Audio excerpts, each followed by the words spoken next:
So, 2008 has been a humbling time, the period since then. I used to be at a school in New York City that thought very highly of itself for its financial wizardry. And even if we had crises of the accounting crisis in 2000, 2001, and even if the economy faltered and was coming out of a bubble in the 1990s because of the internet ratcheting up of investment, we still believed that we knew better than anyone else in the world how to design financial instruments and how to really build an economy around that. It turned out to be the case that because we were thinking of these issues in very narrow ways, and we weren't thinking about the broader systemic risks of what we were actually doing, that trillions of dollars of value were lost in the global economy as a result. Now that's a very sobering message, but it was one that still in the United States we thought we could recover from because, well, this was just an economic crisis like many others, and maybe we'll pass a little bit in the way of financial regulation for financial reform, but we'll get back on track.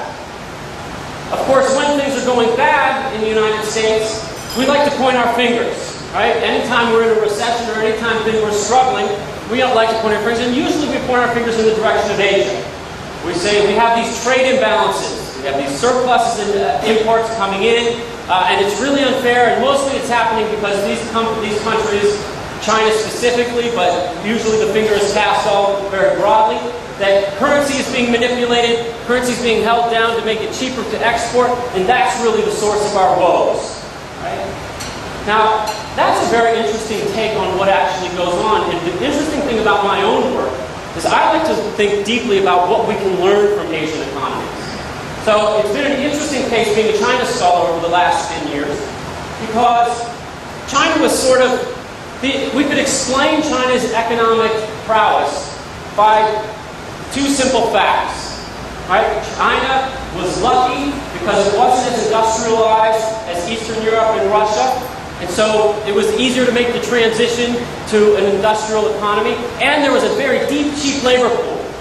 Right? So that explains it. Right? That's an easy story because it's just because of the cheap labor that China has such an advantage, and this is going to run its course, like all developing economies do.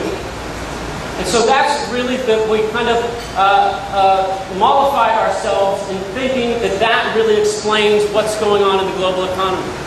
But the reality is that in the United States, we are caught in a very dangerous political debate.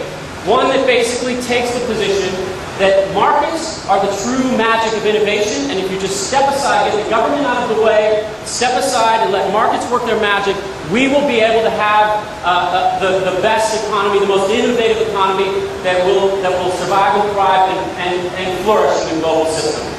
Right?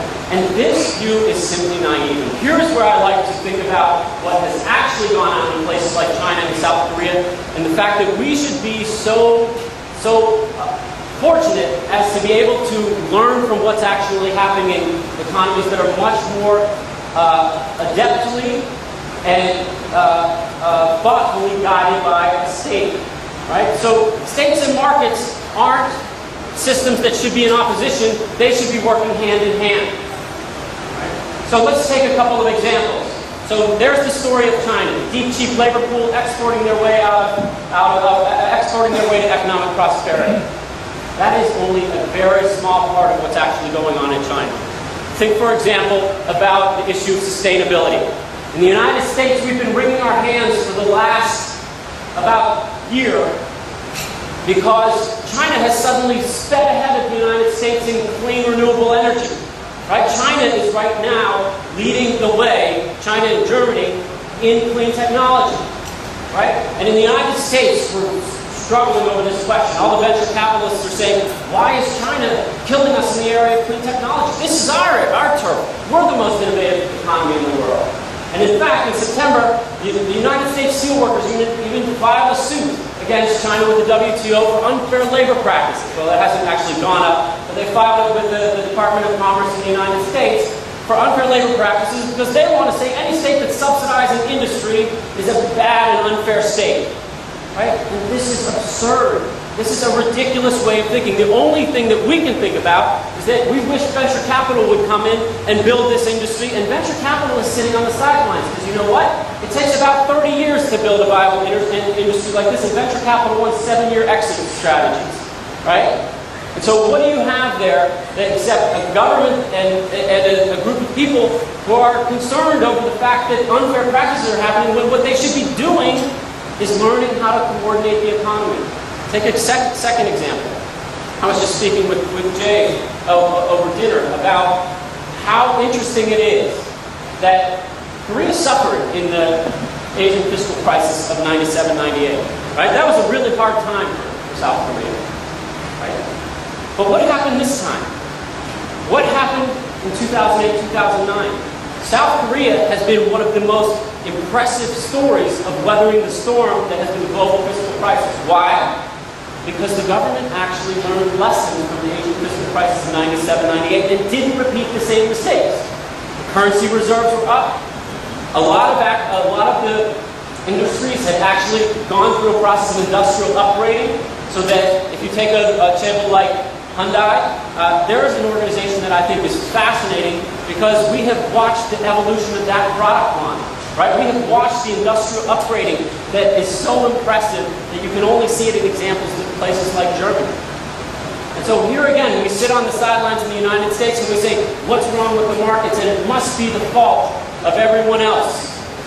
Instead of actually thinking how to coordinate across industries and how to think long-term, put the right incentives in place for everybody to work to build our economy.